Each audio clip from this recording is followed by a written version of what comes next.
Good morning, students.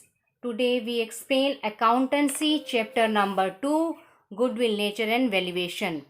I already explained, ma'am goodwill का already explain कर चुकी हूँ फर्स्ट मेथड अपनी प्रीवियस वीडियो के अंदर. आज हम दूसरा मेथड के बारे में पढ़ेंगे, weighted average method. This method is modified version of average profit. ये किसका वर्जन है? एवरेज प्रॉफिट का, एवरेज प्रॉफिट मेथड का. In this method each year profit is assign a weight. इस मेथड में आपको क्या होगा, हर साल के जो प्रॉफिट है असाइन किया जाएगा कुछ आपको अ वेट. हर साल का एक नंबर असाइन किया जाएगा जिसको आपने क्या करना है, मल्टीप्लाई करना है. आपने 11th क्लास में इकोनॉमिक्स में रीड भी किया होगा. क्या रीड किया होगा? Weighted, how to calculate weighted arithmetic mean. ये आपने इकोनॉमिक्स में पढ़ा होगा 11th क्लास में. हाउ टू कैलकुलेट, आपको क्वेश्चन में ऐसे कुछ गिवन होगा. मार्क्स जिसको हम एज्यूम करते थे एक्स, वेट जिसको हम डिनोट करते थे डब्ल्यू से, और डब्ल्यू एक्स. इसमें आपको गिवन था 81, 76. वेट आपको नंबर गिवन होता था. आप इसको इसे मल्टीप्लाई करके ऐसे आप इसको प्रोडक्ट लिखते थे. इसका क्या करते थे, आप टोटल लेते थे इसका, और यहाँ पर भी आप इसका टोटल लेते थे. हम इसका मीन कैसे निकालते थे, अरिथमेटिक एवरेज का कैसे कैलकुलेट करते थे आप, अरिथमेटिक कैसे कैलकुलेट होता था हमारा, सिग्मा अरिथमेटिक मीन कैसे कैलकुलेट होता था आपका weightage average method, sigma W x divide by W. आप इसको ऐसे ही कैलकुलेट करते थे. बस आपको इतना आपने 11th क्लास में रीड कर लिया है. बस आपको क्या थोड़ा सा ही चेंज करना है इसके अंदर. क्या चेंज करना है कि इसमें आपको जैसे उसमें मार्क्स था, इसमें हमें क्या दिया होगा, प्रॉफिट दिया होगा. ठीक है, ऐसे ही सेम आपको वेट का, आपको वेट जो होगा वो असाइन किया होगा. ऐसे ही आपको इसमें आपने क्या करना है, प्रॉफिट मल्टीप्लाई वेट. सेम आपको वैसे चीज करना है जैसे आपने उसमें रीड किया था. इसमें आपने ऐसे करना है. इसमें हमें क्या निकालेंगे, गुडविल. गुडविल के लिए आप क्या कर दोगे, नंबर ऑफ ईयर परचेज से क्या कर दोगे, मल्टीप्लाई. अब मैं आपको इसका सिंपल फॉर्मूला बता देती हूँ. क्या फॉर्मूला बन गया, total of profit into a wait divide by total of weight multiply number of year purchase. आप इसको इन दोनों की जगह हम ये भी लिख सकते हैं, इसको total of product of profit divide by total of weight multiply number of purchase. तो हमारी क्या कैलकुलेट हो जाएगी यहाँ पे, गुडविल. सब कुछ आपको क्वेश्चन में गिवन होगा, सिर्फ आपको वैल्यू पुट करनी है. हम कह सकते हैं put the value at the get the answer. This is a very simplest way to solve the question. मैं क्वेश्चन प्रोवाइड करती हूँ. I provide a question to greatest explanation. Question number 1. Question number 1 आपको क्या बोल रहा है, अ profit. क्या बोल रहा है, a profit of a firm of the year ended 31st March for the last, क्या दिया है क्वेश्चन में, लास्ट 5 ईयर. आपको कितने सालों के प्रॉफिट गिवन है, 5 ईयर्स के. Year ended 31st March 2011, 2012, 2013, 14 and 15. आपको प्रॉफिट गिवन है 20, 24,000, 30,000, 25,000 एंड 18,000. कैलकुलेट, आपको क्या कैलकुलेट करना है, value of goodwill on the basis of 3 year. हमने लिखा था इस क्वेश्चन में 3 ईयर आपको पूछ रहा था, वो आपको गिवन है, सब कुछ क्वेश्चन में गिवन है. टेंशन लेने की कोई जरूरत नहीं है, आपको वैल्यू पुट करनी है और आंसर मिल जाएगा. Weighted average profit after assigning a weight. मैंने आपको बोला था कि आपको क्या मिलेगा, वेट असाइन किया होगा. जैसे इसमें गिवन है 1, 2, 3, 4, 5 respectively to the profit for 2011, 12, 13, 14 and 15. आइए इसको हम सॉल्व करते हैं. कैसे सॉल्व करोगे, ईयर. फर्स्टली हम क्या लिखेंगे, year, profit, weight and profit into weight. First year आपका क्या है, 2011, 2012, 2013, 2014 14 एंड 2015 आपको कितना प्रॉफिट है 20। नेक्स्ट आपका 24, 13 का 30,000, 14 का 25,000, 15 का 18,000। आपको क्या है वेटेड क्या साइन किया गया है, वेट क्या क्या साइन किया आपको 1 2 3 4 5। क्या है था हमें क्या क्या हमारे पास क्या होना चाहिए, हमारे पास क्या होना चाहिए इसके लिए आप पहले मैथ क्या फॉर्मूला नोट कर लीजिए।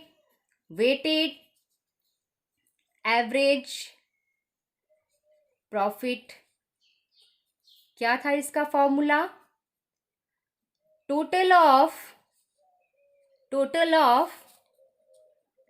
Profit into weight divide by total of weight multiply number of years purchase. आपको सब कुछ क्वेश्चन के अंदर गिवन है, मल्टीप्लाई कर लीजिए इसको, इससे कितना आ जाएगा 20,000, इसका कितना आ जाएगा 48,000, इसका कितना हो जाएगा 30 इंटू 3 90,000, 25 इंटू 4 1 लाख, 18,000 इंटू 5 कितना आ गया आपके पास 90,000। टोटल निकाल लेते हैं, हमारा टोटल कितना आ गया, इसको कैलकुलेट करेंगे तो हमारा टोटल आ जाएगा 8 9 9 18, 18 प्लस 4 प्लस 2 आपका कितना आ जाएगा 14 24, ये आपका आ गया। इसका भी टोटल कर लो वेट का भी, क्योंकि हमें क्या चाहिए फॉर्मूले में टोटल चाहिए किसका वेट का भी और किसका भी प्रॉफिट इनटू वेट का भी। इसका टोटल किया आपने कितना आ गया देखो 9 9 प्लस 3 9 प्लस 3 12 13 14 और 1 15। वैल्यू पुट कर दो, कुछ नहीं करना आपको, आपकी गुडविल निकल आएगी। कैसे आएगी, आपको टोटल क्या दे रखा है ये आपको गिवन है, put the value gate the answer. जैसे हम मैथ्स में सॉल्व करते हैं वैल्यू पुट कर देते हैं हमें आंसर मिल जाता है, ऐसे ही आप इसमें करोगे। क्या दिया है नंबर ऑफ ईयर, मैंने आपको भी बताया था कितना है आपके पास number of year 3 multiply by 3 3 5 जा 15, 15 से कट करेंगे तो हमारा आंसर कितना आ जाएगा 69,600। ये आपसे पूछा था, क्या पूछा था वैल्यू ऑफ गुडविल, तो मेरा आंसर क्या आ जाएगा value of goodwill equal to 69,600। एक बार मैं दोबारा क्वेश्चन रिपीट कर देती हूँ, आपको कुछ नहीं करना, इसमें सिंपल दे रखा था। और एक चीज़ का ध्यान रखना, ये जो सारा हमने कैलकुलेट किया था वो नॉर्मल प्रॉफिट में कैलकुलेट किया था, एबनॉर्मल प्रॉफिट नहीं गिवन था हमारा question. It is a very simplest question. इसके अंदर मैंने आपको पिछली वीडियो में बताया था कि एबनॉर्मल प्रॉफिट, एबनॉर्मल लॉस या एबनॉर्मल इनकम में आपका क्या होता है, वो सारा मैंने एक्सप्लेन किया था। मैं एक बार दोबारा बता देती हूँ कि एबनॉर्मल जो लॉस होते हैं ये क्या होते हैं, एक्सीडेंटल होते हैं और can be causes by a careless, by for example by theft, by loss by fire, earthquake, war, accident etcetera. ये हमारे क्या थे एबनॉर्मल लॉस थे। मैंने आपको बोला था जितना भी अगर आपको फाइंड आउट करना है एबनॉर्मल जो भी आपकी क्या होगा एबनॉर्मल प्रॉफिट होंगे वो आपके ऐड हो जाएंगे, और एबनॉर्मल आपका जो लॉस होगा एबनॉर्मल लॉस होगा वो क्या हो जाएगा ऐड कर दोगे, शुड बी एडिड बैक। तो आपका क्या फाइंड आउट हो जाएगा, ये जो निकलेगा वो आपका क्या होगा नॉर्मल प्रॉफिट। इस क्वेश्चन में आपको सिर्फ नॉर्मल प्रॉफिट गिवन था, एबनॉर्मल कुछ नहीं था, इसलिए आपने इजीली सॉल्व कर दिया। वैल्यू आपने पुट कर दी, आपका टोटल था आपने लिख दिया, वेट का टोटल कर दिया, नंबर ऑफ ईयर कितना था 3, उससे मल्टीप्लाई करके आपकी वैल्यू फाइंड आउट हुई 69,600। मैं आपको एक एबनॉर्मल वाला प्रॉफिट जिसमें आपको लॉस गिवन हो एक क्वेश्चन और सोल्व करा के दिखाती हूँ। मैं इस वीडियो में आपको टीएस ग्रेवल और डीके गोयल के कंबाइंड क्वेश्चन कराती हूँ, इसको ध्यान से देखना, ये भी प्रैक्टिकल क्वेश्चन है टीएस ग्रेवल का। और मैं आपको जो नेक्स्ट क्वेश्चन है वो डीके गोयल के क्वेश्चन का, दोनों बुक्स बहुत ही, मैं किसी बुक को स्पेसिफाई नहीं कर रही, लेकिन बुक को मैं कहती हूँ कि ये दोनों बुक्स बहुत अच्छी हैं। अगर आपको प्रैक्टिस करनी है तो इन दोनों बुक्स में से करिए। ये क्वेश्चन जो मैंने लिया है वो डीके गौर की बुक से लिया है, उसका प्रैक्टिकल क्वेश्चन है। इसको भी हम सॉल्व कर लेते हैं कि कैसे सॉल्व होगा ये। देखिए, following information is variable about the business of a firm. Profit आपको गिवन है कितना, 1981 का कितना 40,000, 1982 का 50,000, 1983 का 60,000। नॉन रिकरिंग इनकम, इसके बारे में मैं आपको दोबारा बताऊंगी कि नॉन रिकरिंग पहले होता क्या है, तक फिर हम उसको आगे पढ़ेंगे। पहले पढ़ते हैं हम नॉन रिकरिंग इनकम होता क्या है। नॉन रिकरिंग इनकम क्या होता है इन अ जनरल मीन, अगर हम जनरल वे में बात की जाए, एनी इवेंट, कोई भी event that happen only once, जो सिर्फ क्या हो, एक बार ही हो, एंड वुड नॉट रिपीट, वो दोबारा ना हो। कहने का मतलब क्या है, मैं इसके एग्जांपल बताती हूँ। Sale and gain of asset, आपने कभी, जरूरी थोड़ा कि हमेशा क्या करेंगे, हम अपनी एसेट्स को बेचते रहेंगे। एसेट्स बार बार थोड़ा बेची जाती है। अगर आपको क्या हो, सेल आपने करनी है, गेन किसी भी आपको एसेट्स पे गेन हो गया हो, कोई इंश्योरेंस है सेटलमेंट के लिए, आपने इंश्योरेंस को सेटलमेंट कर दिया, कोई वन टाइम सेल है, आपकी दोबारा सेल नहीं करना, आपने वन टाइम सेल ली है। Gain in a legal case, आपको कोई गेन हो गया लीगल केस में। समझ में आ गया कि ये जो होती है इनकम, वो बार बार रेज नहीं होती, बार बार रिपीट नहीं होती। रिकरिंग का मतलब ही क्या होता है, अगर हम बात करें कि रिकरिंग का मतलब क्या होता है, रिकरिंग का मतलब क्या होता है, जो बार बार दोहराया ना जाए। रिकरिंग का मतलब क्या होता है, जिसे हम बार बार दोहरा नहीं सकते। नाम से क्लियर है कि ये सिर्फ क्या होगी, रिपीट नहीं होगी। आई थिंक आपको समझ में आ गया होगा। और नॉन रिकरिंग जो आपकी आइटम्स होती हैं, जो इनकम्स होते हैं, शुड बी रिपोर्टेड, कहाँ रिपोर्ट करते हो इसको, सेपरेटली, किसके अंदर, इनकम स्टेटमेंट में। इसको हम बाद में पढ़ेंगे कि इनकम स्टेटमेंट क्या होता है।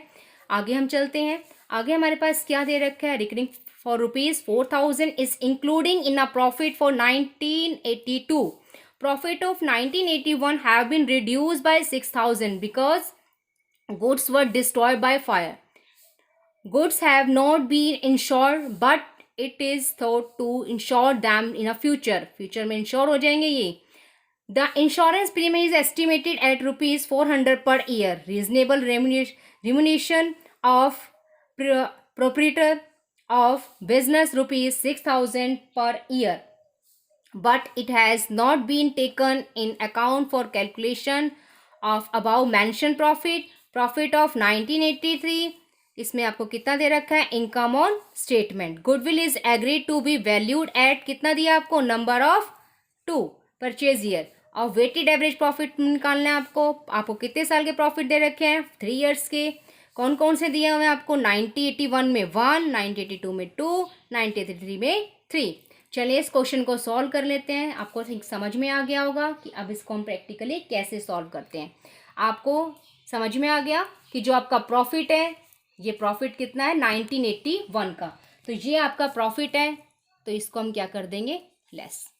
1982 में जो आपका 50,000 है, पहले आप देखिए, पहले आपने क्या करना है, ये सारे आपको प्रॉफिट गिवन होंगे 1981, 82, 83, पहले हम लिख लेते हैं, उसके बाद हम इसकी क्या करते हैं, एडजस्टमेंट करते हैं। आइए इस क्वेश्चन को सॉल्व करते हैं। हाउ टू सॉल्व इट, पहले आप हेडिंग डालोगे,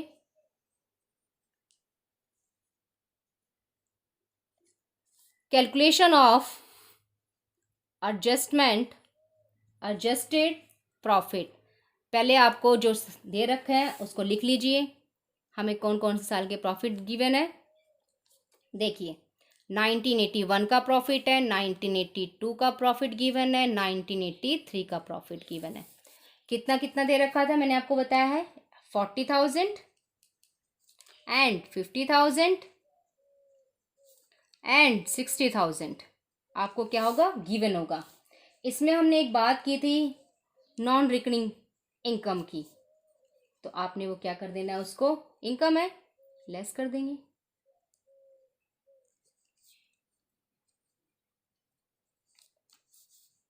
इनकम है तो लेस, बाकी पे कुछ इफेक्ट नहीं पड़ेगा, एज इट इज लिख दो। 40,000 लेस किया आपने, कितना आया 46,000, कितना आया 60,000। आगे हमारे पास जो नेक्स्ट ईयर में था, किसमें 1981 में, वो क्या था गुड्स डिस्ट्रॉयर हो गए हमारे, goods destroyed by fire, by fire. ये हमारा कौन सा लॉस होगा, मैंने आपको बताया था कि कौन सा होगा, अगर जल जाए गुड्स आपका तो ये आपका क्या है, एबनॉर्मल। कौन सी ईयर में था, 81 में। 6000 लेस कर देंगे, बाकी ईयर आपका कुछ नहीं। लेस करेंगे तो कितना आ जाएगा, लेस करेंगे तो आपका आ जाएगा, आप इसको क्या करेंगे, लेस करेंगे या फिर आप इसको क्या करेंगे, लेस नहीं करेंगे क्योंकि क्या है, ये आपका लॉस है, तो क्या होगा, लॉस ऐड हो जाएगा। एक चीज़ का ध्यान रखना, जो भी आपके लॉस है, मैंने आपको बताया है कि लॉस ऐड होता है और प्रॉफिट आपके क्या होंगे, लेस होंगे। तो ये एबनॉर्मल लॉस था, तो हम इसको क्या करेंगे, ऐड करेंगे। बाकी में कुछ चेंजेस नहीं है, बाकी सेम लिख दीजिए। इंश्योरेंस था, लेकिन प्रीमियम में क्या था, उसने कहा उसने फ्यूचर में होगा इंश्योर, उस टाइम नहीं किया, तो ये आपका क्या, एक तरह से वो जो लॉस था आपने लेस नहीं किया था उस ईयर, अब आपको करना पड़ेगा, आपको लेस करना पड़ेगा। पर ईयर लिखा होता आपके क्वेश्चन में, हर साल लेस कर दीजिए, कितना आ जाएगा, 6, remaining 5 4, same as it is. इसमें आपका आ जाएगा 49,600। हम नेक्स्ट हमने बात कर रहे थे, रिम्यूनेशन की बात करी थी प्रोप्राइटर की, तो वो आपने लिखोगे इसमें,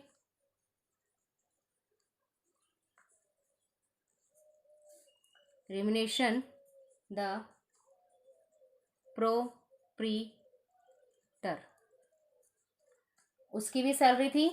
रिम्यूनेशन का मतलब होता है आपकी सैलरी 6000, वो भी आपको लेस करना पड़ेगा।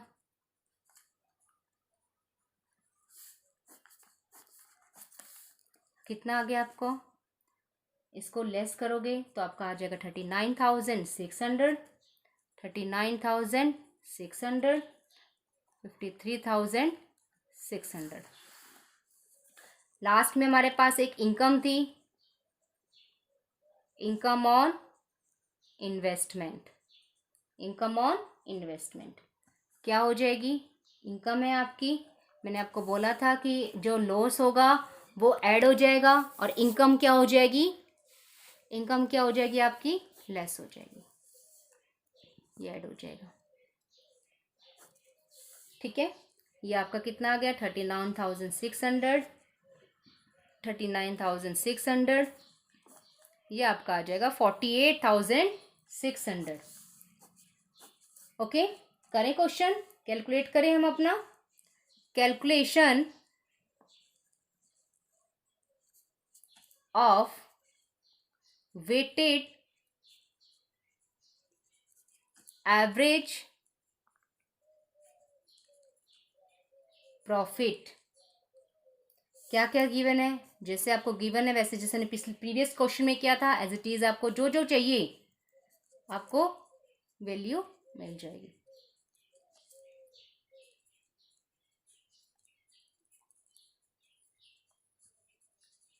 नाइनटीन 1981, 1982, 1983, कितना है आपके पास, 39,600, 39,600, दिस वन इज 48,600।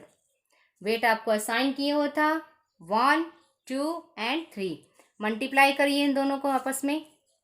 फॉर्मूला क्या था, profit into wait, profit given है, वेट गिवन है, मल्टीप्लाई कर लीजिए, इसको इससे करेंगे मल्टीप्लाई, इसको इससे मल्टीप्लाई करेंगे, टोटल कर लो। हमें क्या चाहिए फॉर्मूले के अंदर, हमने फॉर्मूले में बात की थी, क्या चाहिए हमें, total profit into weight divide by total weight multiply number of years purchase, ये फॉर्मूला था। Put the value gate the answer, आपको वैल्यू पुट करनी है, कैसे क्या आएगा आपकी गुडविल कैसे निकलेगी, गुडविल कैसे निकालोगे आप इसकी, क्या गिवन है इसका टोटल कर लो पहले आप। टोटल करके आपके कितना आएगा, यहाँ पे आपका आएगा 62325546। क्या था टोटल प्रॉफिट आपका, ये आपके पास आ गया। हमें डिवाइड करना है टोटल वेट से, मल्टीप्लाई करना है नंबर ऑफ ईयर परचेज से। Put the value and gate the answer. Divide by 6, multiply 2, 2 3 ज़ा 6, और इससे कट करोगे तो आपका कितना आएगा 80,200। वैल्यू ऑफ गुडविल आपकी कितनी आ गई, 88,200। मैं इस क्वेश्चन को एक बार दोबारा रिपीट कर देती हूँ, थोड़ा सा टफ है, लेकिन अगर आपको कॉन्सेप्ट क्लियर है तो आप इजीली इसको सॉल्व कर सकते हैं। आइए मैं एक बार रिपीट कर देती हूँ इस क्वेश्चन को आपको। प्रॉफिट्स आपको गिवन है 3 इयर्स के, इसमें तो कोई टेंशन वाली बात नहीं है।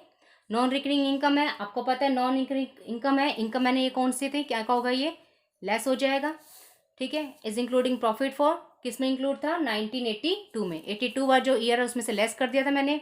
प्रॉफिट ऑफ 1981 में क्या था आपका 6000 क्या थे, गुड्स डिस्ट्रॉयड हो गए थे। जो गुड डिस्ट्रॉयड हो गए ये क्या हो गया आपका एबनॉर्मल लॉस, उसको मैंने ऐड कर दिया था। इंश्योर किया था पहले, लेकिन कब हो रहा है इसको, फ्यूचर में।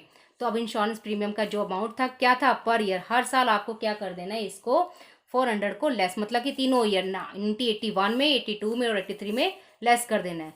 हमने आपको रिम्यूनेशन की बात की थी, किसकी, प्रोप्राइटर की। 6000 क्या थी पर ईयर, तीनों साल आपको 6000 इसको जो भी सैलरी रिम्यूनेशन मतलब सैलरी वो आपने लेस कर देनी है, ठीक है। उसके बाद हमारे था 1983 में क्या थी, कोई इनकम थी, income on investment. Income on investment है तो आपको क्या कर देनी है, कौन सी ईयर में थी, 1983 में, आपने लेस कर देना है। जो जो गिवन था वो सारा मैंने पुट कर दिया।